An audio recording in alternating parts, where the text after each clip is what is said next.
Pablo Emilio Escobar Gaviria tenía patrón. Y el patrón se llama Jorge Luis Ochoa Vázquez. Y en las zonas remotas de Colombia, donde los capos de la droga manejan su negocio de cocaína, viven como señores feudales.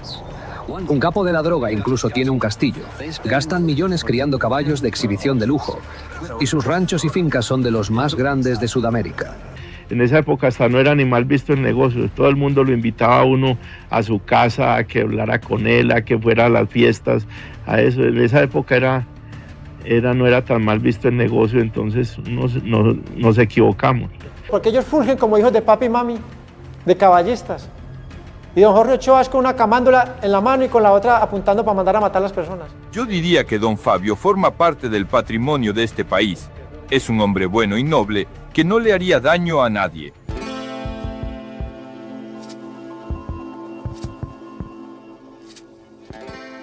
Fabio Ochoa Restrepo, el padre, dedicado a los negocios y criador de caballos de la raza Paso Fino, muy cotizados por su elegancia. Buenos días, señores caballistas de todo el mundo. Hoy es 19 de febrero de 1996. Voy a hacer una filmación del Atrevido y los hijos, porque la Venus es una yegua extraordinaria, lo mejor que tengo en el criadero, que muchos de ustedes la conocen, era la que salía filmada tan chiquitica detrás de la mama, detrás de una yegua tuerta. Es el caballo que más bajito pisa, que más bajito saca las manos, mucho más que el Atrevido. Pues eso es una de las cosas que más me gusta, porque ese sí es el puro fino, fino, fino, fino. No estará muy cortico. En el que al estribo.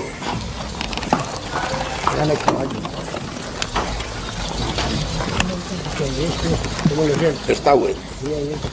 ¡Ay, oh! ¡Ay, oh!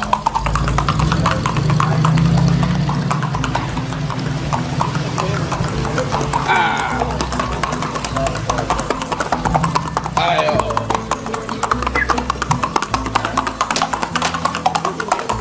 ¡Ay, oh! Da igual de bueno a resorte. ¡Ah, ah, ah, ah! ¡Ah! Ya, listo. Ténganlo.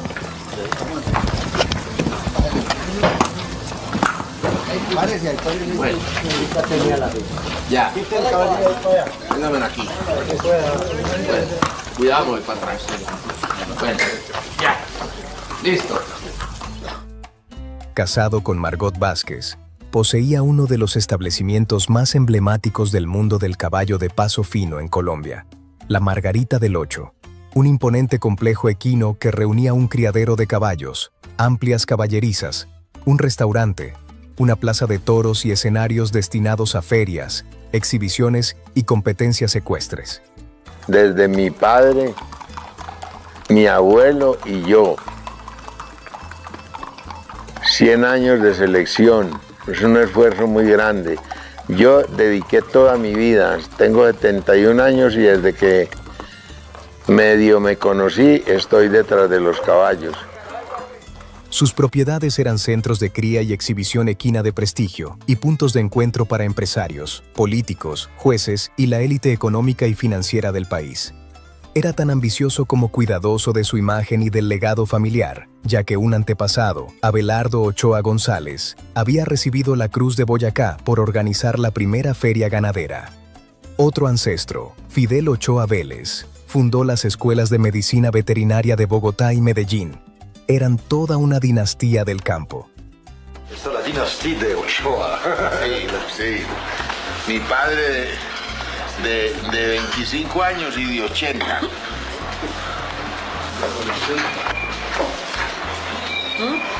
Sí, mi abuelo.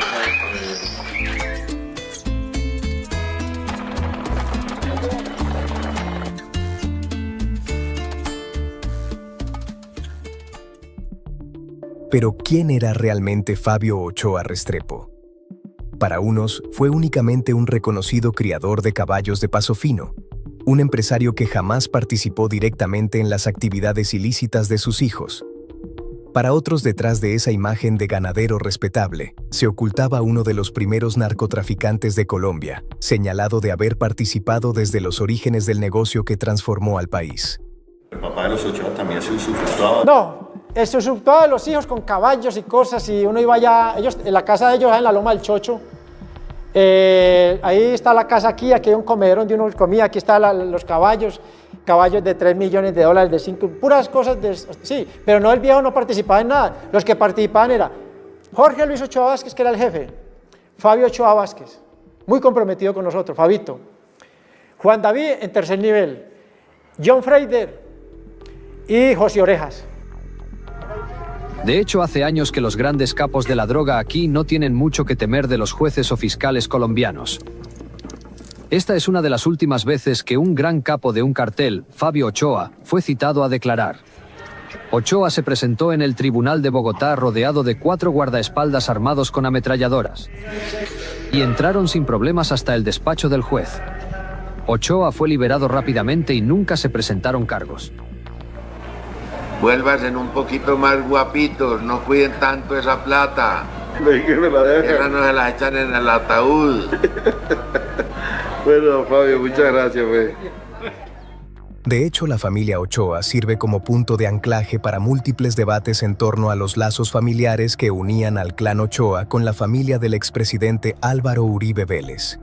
Está documentado que ambas familias compartían vínculos de parentesco dentro de antiguas familias antioqueñas. Mi abuelo. A pie Alberto Uribe Sierra. A pie Alberto Uribe Sierra. A pie Alberto Uribe Sierra.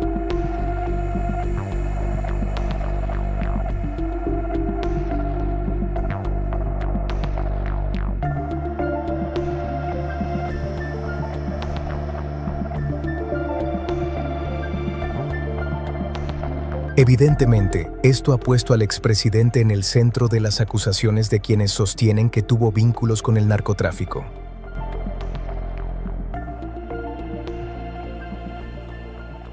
El helicóptero UGES 500 HK-2704X de color azul y blanco, en el cual se movilizaba por sus haciendas Alberto Uribe Sierra, el padre del expresidente Álvaro Uribe.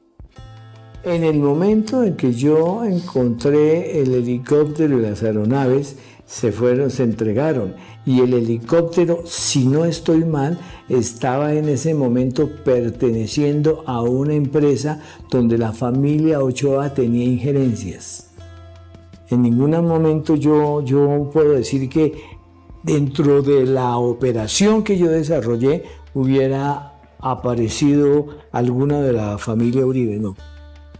Antes de llegar a la presidencia, Álvaro Uribe sostuvo que el helicóptero había sido vendido por su hermano Jaime Uribe, quien falleció de cáncer antes de que estas declaraciones se hicieran públicas. De acuerdo con la versión del expresidente, la venta se produjo tras el asesinato de su padre. ¿Cómo va el libro? Don Fabio, muy bien, ya estamos en este momento, el primer tomo para salir. En el libro escrito por Fabio Ochoa Restrepo, también se encuentran elogios dirigidos a la familia Uribe.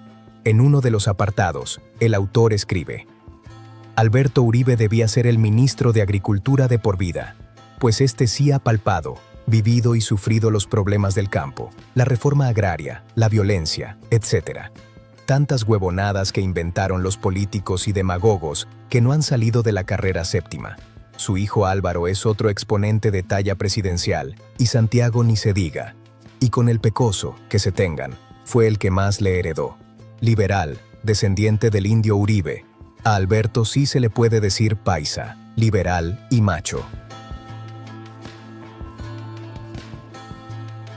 Por ejemplo, Fabio Ochoa, cuando me vi con él para entrevistarlo para The Cocaine Cartel, era una figura como un emperador romano, masivo, rodeado por sus escoltas con escopetas recortadas, con metralletas, con carabinas. Poder masivo, inmenso. Y él con su habla paisa, con su estilo de puro campesino, pero rodeado de puro poder mortífero. ¿Y qué opina de las acusaciones contra sus hijos? Son imbéciles. Escucha. Inauditas. Confía en sus hijos, Confío en mis hijos y me siento orgulloso de ellos. Un capo de la droga incluso tiene un castillo. Gastan millones criando caballos de exhibición de lujo. Y sus ranchos y fincas son de los más grandes de Sudamérica. Lo más preocupante de todo es que, al igual que los señores feudales, los capos de la droga se han ganado la lealtad de la gente del campo. ¿Qué más había? Bien, Don Pablo Escobar. Mientras el nombre de Fabio Ochoa Restrepo seguía siendo objeto de admiración para unos y de sospecha para otros, una nueva generación comenzaba a abrirse paso. Sus 3 hijos, Jorge Luis, Juan David y Fabio Ochoa Vázquez, crecieron entre haciendas, caballos y una de las familias más influyentes de Antioquia. Sin embargo, el destino que les esperaba estaba muy lejos del mundo ecuestre. Con el tiempo, los 3 terminarían integrando la cúpula del cartel de Medellín y desempeñando un papel decisivo en la expansión del narcotráfico colombiano. Iniciaron primero el narcotráfico que Pablo Escobar. Hacían parte José Orejas, John Freider, alias Martín Freider, suegro del automovilista Juan Pablo Montoya. Hacía parte Fabio Ochoa Vázquez, que así está en una cárcel de Estados Unidos, no lo exoneraba de estos hechos. Hacía parte José Orejas, que lo dije antes. Hacía parte Juan David Ochoa Vázquez, era el clan Ochoa. Todos participarían activamente dentro de la organización, pero uno de ellos se erigió como el gran capo. Ese es Jorge Luis Ochoa Vázquez.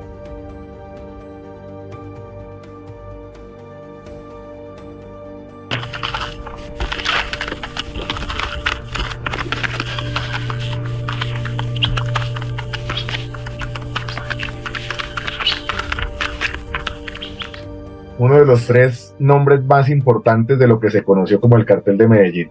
Uno, Pablo Escobar, otro, Gonzalo Rodríguez Gacha, alias el mexicano, y otro, sin duda, Jorge Luis Ochoa Vázquez, que además, por su astucia, por su inteligencia y por su habilidad para no cazar peleas de frente, pues pudo sobrevivir, a diferencia de estos 2 otros hombres. Medía 1,80 m y pesaba más de 100 kilogramos. En su mejor época tenía el aspecto de un empresario próspero y bonachón. Curiosamente nunca consumió drogas y solo bebía vino ocasionalmente. De hecho, tenía gustos muy refinados. Criaba toros de lidia en su hacienda y coleccionaba motos Harley Davidson. Igualmente, se decía que era el más reflexivo y calculador de los 3. Pablo Emilio Escobar Gaviria tenía patrón. Y el patrón se llama Jorge Luis Ochoa Vázquez. Fue Jorge Luis quien encontró la llave inicial. En un viaje a Estados Unidos, abrió las primeras puertas con el empresariado norteamericano. Luego se movió a Miami y vio de cerca cómo se tejían las redes del tráfico de drogas. La marihuana dominaba en aquel entonces, pero la cocaína ganaba terreno y era rentable. Era un comercio de poco desarrollo y enormes riesgos, aunque su mente comenzó a formarse la idea de un canal de flujo permanente entre la selva de su país y las calles estadounidenses. Junto a su hermano Fabio, dio los primeros pasos en suelo norteamericano. Jorge, no, pero de barba no, sin barba. Y sí, aquí está Jorge Luis Ochoa, el número 2 del cartel de Medellín. Qué personaje tan desconcertante, este Jorge Luis Ochoa, a quien presentan en todas partes como uno de los mayores criminales del mundo. Ante nosotros se va a comportar como un hijo obediente y dócil, pero es verdad que somos los invitados de su padre y que su padre es el patriarca del clan. En casa, cuando no hay problemas, almorzamos todos los días, todos juntos. Somos una familia muy unida. Papá es más severo, mamá más conciliadora. Aquí hay una persona que tira la gasolina y se esconde, y el otro prende el fósforo y carga una camándula que llama Jorge Luis Ochoa Vázquez. Escobar nunca le dio órdenes a Jorge Luis Ochoa. Ochoa tampoco le dio órdenes, pero sí creo que Ochoa, con su habilidad, logró que Escobar actuara para sus intereses particulares. En su auge, la revista Forbes reveló que los Ochoa llegaron a controlar casi una tercera parte de la cocaína exportada por el cartel, que a su vez dominó el 80% del mercado estadounidense. En Europa, Los números también fueron muy buenos. Los cargamentos salían de laboratorios en la selva, cruzaban rutas terrestres y aéreas protegidas por sobornos, llegando a distribuidores en las principales ciudades norteamericanas y europeas. El negocio movía miles de millones de dólares al año. Y para lavarlos, utilizaron mecanismos sofisticados, bienes raíces, hoteles, empresas fachada y hasta arte. Pero mientras disponían de más recursos, más poder tenían, y con él venía más conflicto.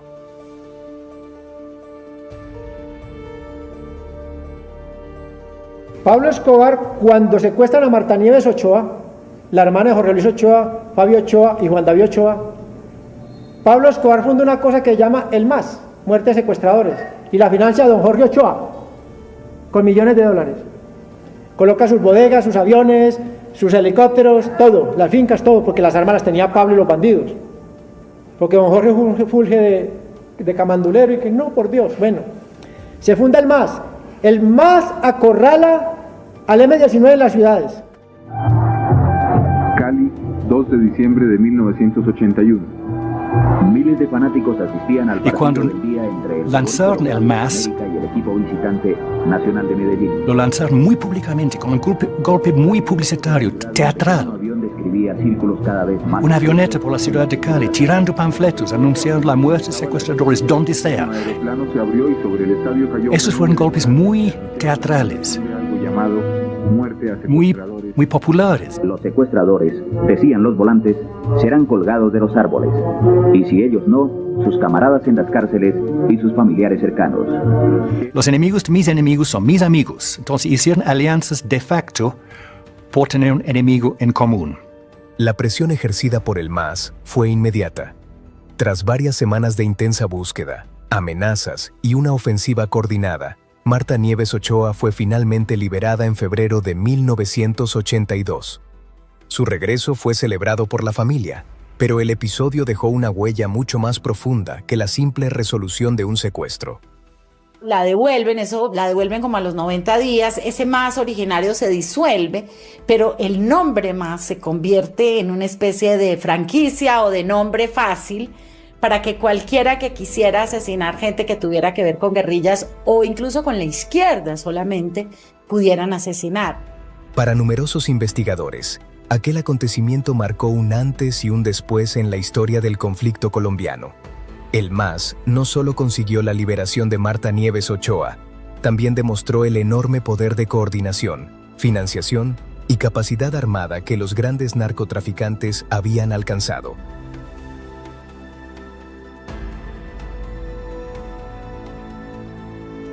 Nosotros somos unos patriotas colombianos, queremos mucho a Colombia.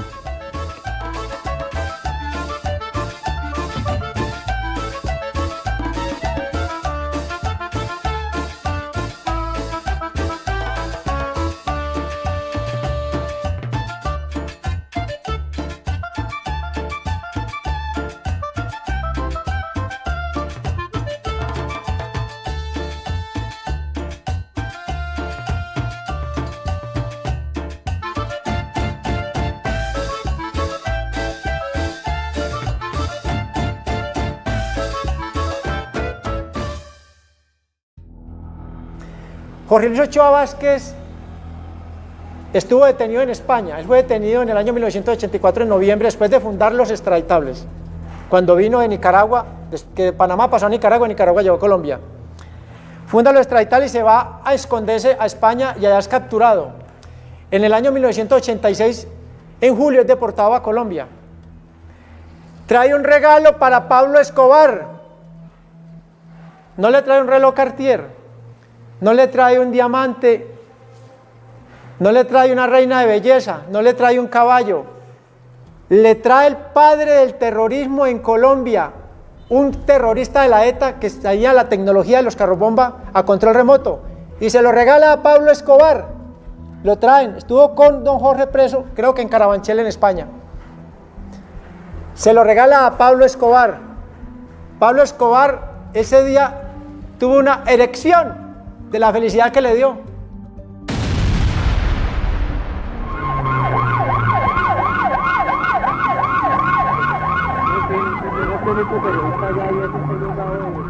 A las 7:15 el camión bomba entró por esta calle. 3 hombres lo abandonaron y 3 minutos después, esto fue lo que quedó.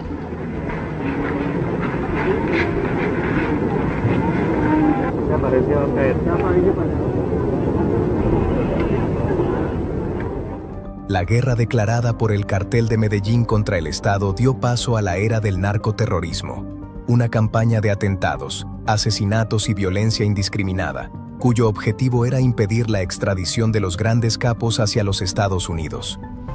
Don Jorge Luis Ochoa es el padre del terrorismo en Colombia, vive como un rey en Medellín, toros, Harley Davidson, niñas para su esposa, cositas muy tiernas, caballos, vive en una, ¿sí me entiende?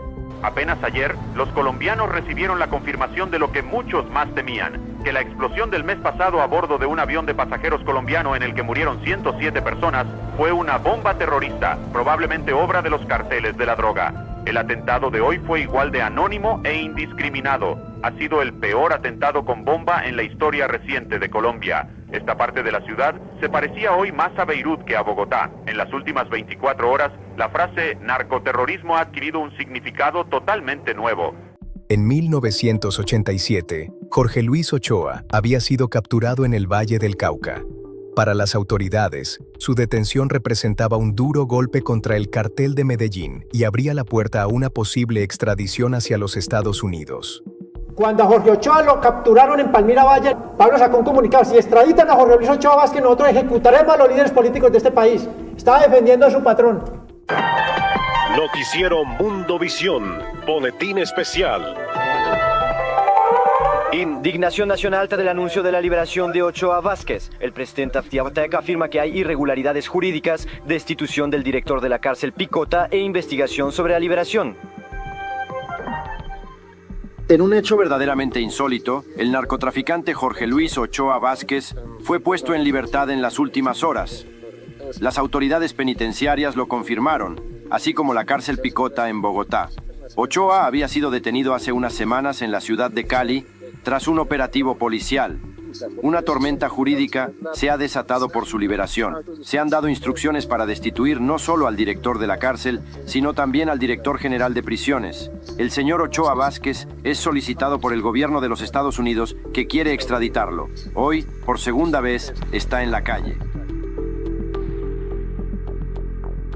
Pero el escenario estaba a punto de cambiar. A finales de 1990, el gobierno colombiano puso sobre la mesa una propuesta que captó de inmediato la atención de los principales jefes del Cartel de Medellín. Para los hermanos Ochoa, aquella oferta representaba una oportunidad única, una salida que pocos meses antes parecía imposible y que terminaría cambiando el rumbo de su historia. El gobierno de Gaviria le dijo a estos narcos: estoy dispuesto a suspender las extradiciones si ustedes cesan actividad criminal, se entregan, confiesan sus delitos. Había, dijéramos, una oferta para disminuir la oleada terrorista, como de hecho disminuyó. Bueno, y a ver, contame qué fue lo que dijo más o menos, qué palabras dijo. Que el presidente decía que se estaban estudiando todas las posibilidades para un tratamiento menos riguroso para los que se presenten ante la justicia. Ah, bueno, vamos a ver, cualquier cariñito sirve.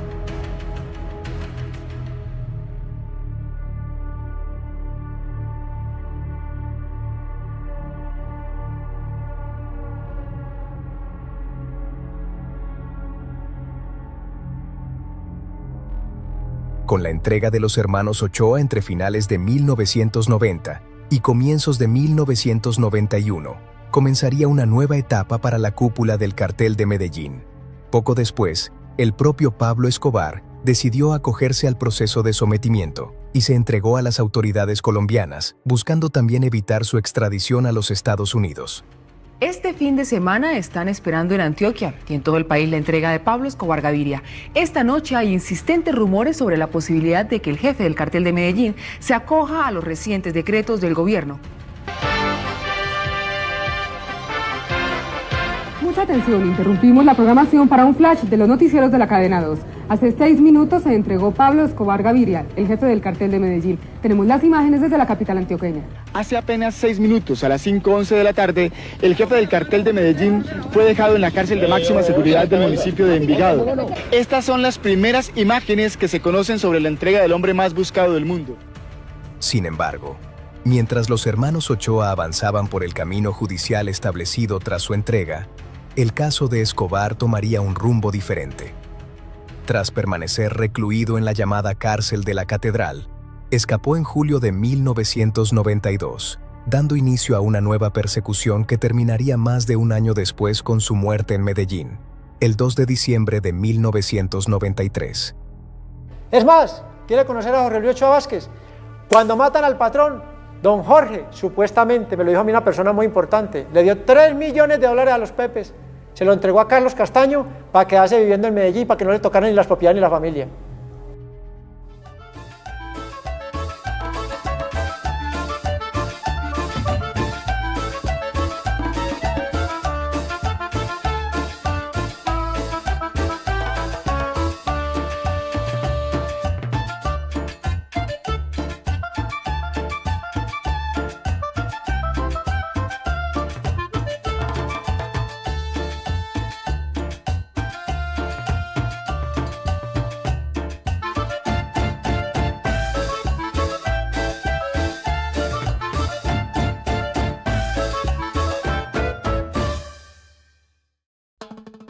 Después de entregarse a la justicia colombiana, los hermanos Ochoa iniciaron la etapa más silenciosa de su historia.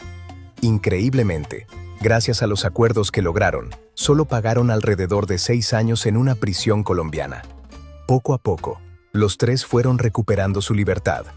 Pero para Fabio Ochoa Vázquez, el pasado volvería a alcanzarlo.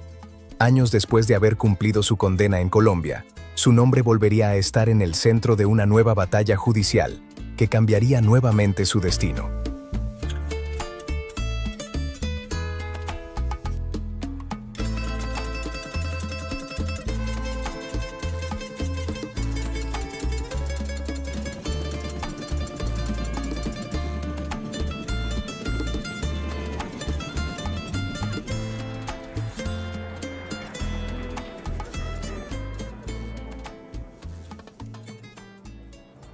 En el mismo operativo también fue detenido Alejandro Bernal Madrigal, alias Juvenal, señalado por los investigadores como uno de sus presuntos colaboradores.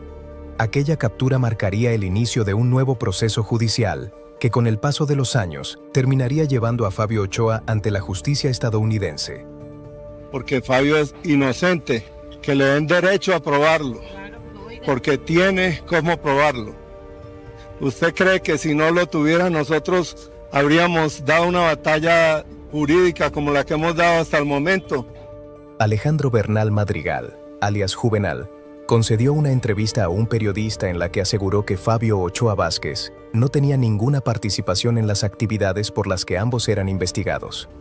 Fabio está muy metido con en este negocio, tal. Y le dije, hombre, no, Fabio se dedicó a su señora, a sus hijos y a trabajar en la finca, y a hacer ejercicio. En aquel momento, sus declaraciones parecían respaldar la versión de Ochoa, quien insistía en que era ajeno a la organización que las autoridades pretendían demostrar. Se lo juro, más brutos serían, se lo juro, más brutos serían.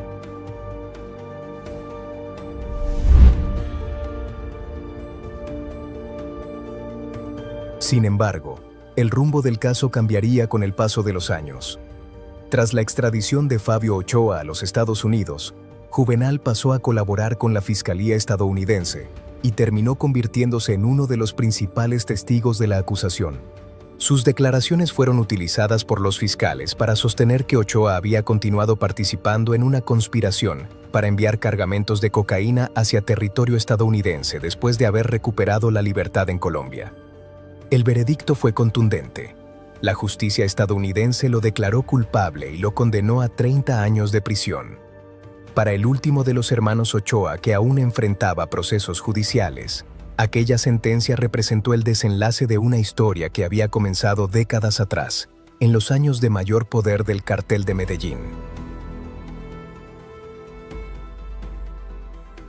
Fabio es víctima de eso, y el montaje fue contra Fabio, exactamente contra Fabio, porque había 30 y pico de personas todas delinquiendo, y el único que les interesaba era Fabio. Todos están libres, todos estaban delinquiendo, y todos están libres. El único que no estaba delinquiendo, que se probó durante el juicio que no estaba delinquiendo, era Fabio, y ahí está. Quienes respaldan esta hipótesis sostienen que el gobierno de los Estados Unidos nunca dejó atrás el asesinato del piloto e informante Barry Seal, un crimen por el que los Ochoa habían sido señalados dentro de las investigaciones contra el cartel de Medellín. Según esta interpretación, las autoridades estadounidenses encontraron una oportunidad para llevar a un miembro del clan Ochoa ante sus tribunales, incluso después de que hubiera cumplido su condena en Colombia. Las autoridades creen que el asesinato con ametralladora de anoche del principal informante de drogas, Barry Seal, fue ordenado por capos de la droga en Medellín, Colombia, quienes enviaron a 5 hombres a Baton Rouge para matar a Seal. El hijo de Seal, Barry Jr., uno de 5 hijos, fue contenido por la policía, que dijo que el pistolero había esperado en una emboscada a Seal en un albergue del Ejército de Salvación, donde Seal había sido sentenciado por un juez federal por un cargo de drogas a realizar servicio comunitario. Seal era un piloto rudo de TWA que fue atrapado traficando cocaína y se convirtió en uno de los agentes encubiertos más importantes y atrevidos, infiltrándose en las principales operaciones de droga colombianas. En una entrevista reciente, Seal dijo que sabía que estaba arriesgando su vida. Ya lo dice el refrán, si no aguantas el calor, no te metas a la cocina. Yo aguanto la presión. Fue Seal quien se hizo pasar por contrabandista y voló a Nicaragua y tomó estas fotos, que muestran a narcotraficantes colombianos y funcionarios sandinistas cargando cocaína en su avión. Seal desmanteló la conexión colombiana en el país caribeño de Turcas y Caicos, organizando una reunión de pago grabada en video que llevó al arresto y condena del primer ministro del país. Y Seal estaba programado para ser el testigo clave contra este hombre, Jorge Ochoa, el principal capo de la droga colombiano, ahora en prisión en España, a punto de ser extraditado a los Estados Unidos. Algunos abogados dicen que les recomendaron que se declarara culpable y accediera a una rebaja de pena sustancial evitando el juicio. Y ellos, o particularmente Fabio Ochoa, se empeñó en ir a juicio porque estaba convencido de que podía ganarlo por la debilidad de las pruebas. Lo que pasa es que se le olvidaba que a él habían pedido su extradición por un delito, pero realmente querían cobrarle otra cosa, que era la sospecha de que fue el determinador intelectual con Pablo Escobar del asesinato de Barry Seal. Culpable o no, lo cierto es que Fabio fue declarado culpable por la justicia estadounidense y condenado a 30 años de prisión en una cárcel federal.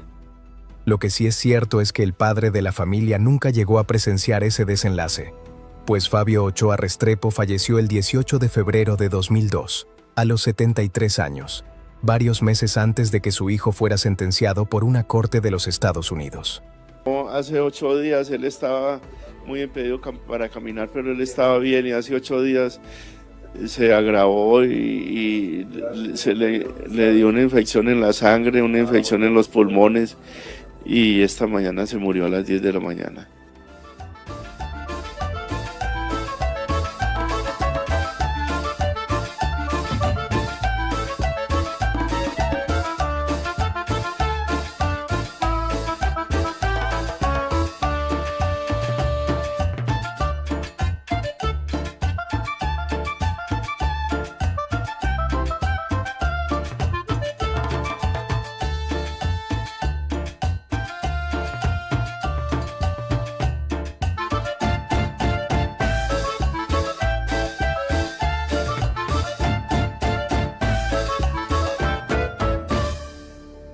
Con el paso de los años, una nueva polémica rodeó el nombre de Jorge Luis Ochoa.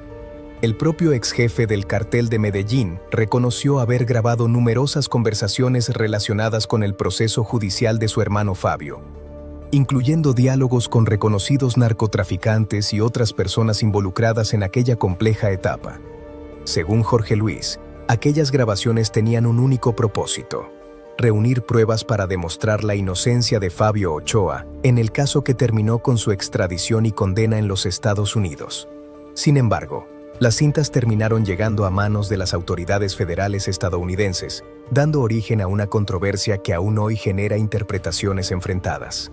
Mientras Jorge Luis insistió en que todo formaba parte de la estrategia de defensa de su hermano y negó cualquier colaboración con las autoridades estadounidenses, otros protagonistas de la época, como Carlos Ramón Zapata, sostuvieron que esas grabaciones alteraron importantes negociaciones de sometimiento y cambiaron el rumbo de varias investigaciones.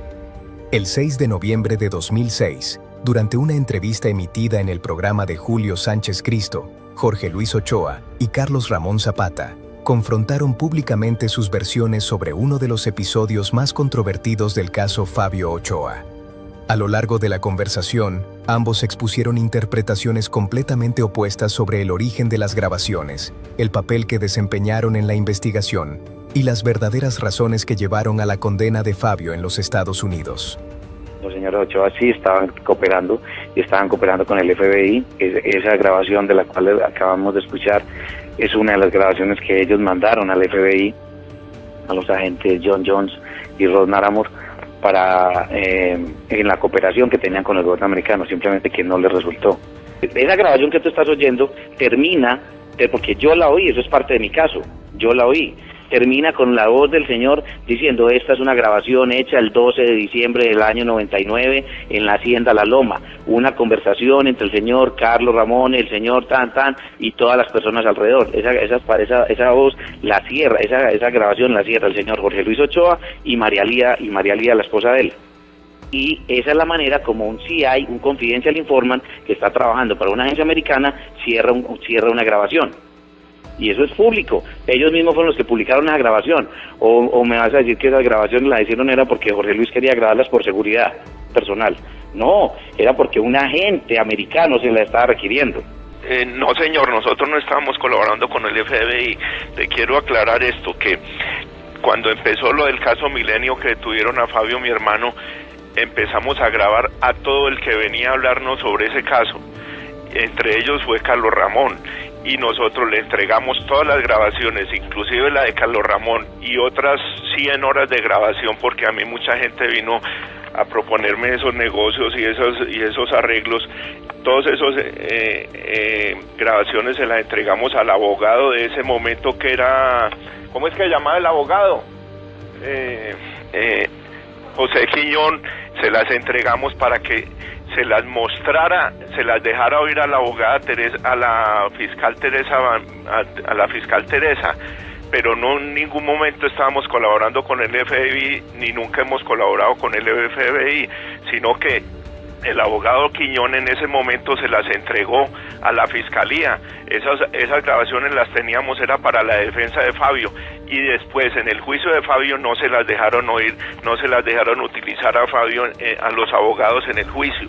Nunca las dejaron presentar en el juicio, que esa era la principal defensa que teníamos nosotros.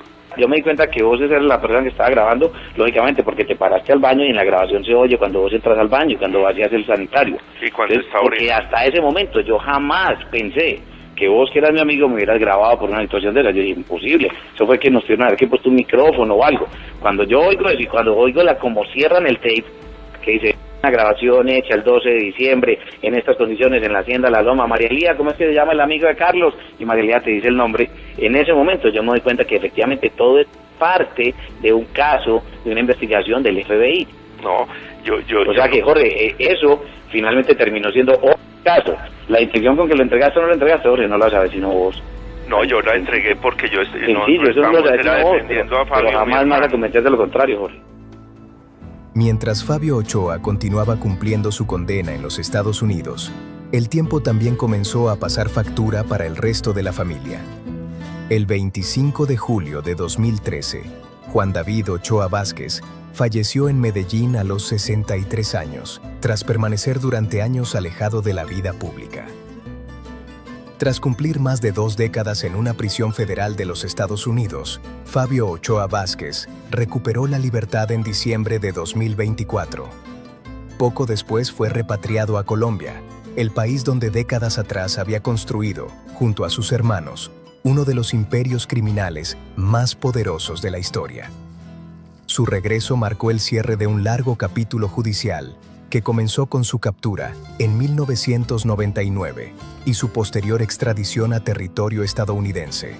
¿Se ha arrepentido de pronto de lo que pasó, lo que hizo? ¿Se ha arrepentido de lo que hizo? No.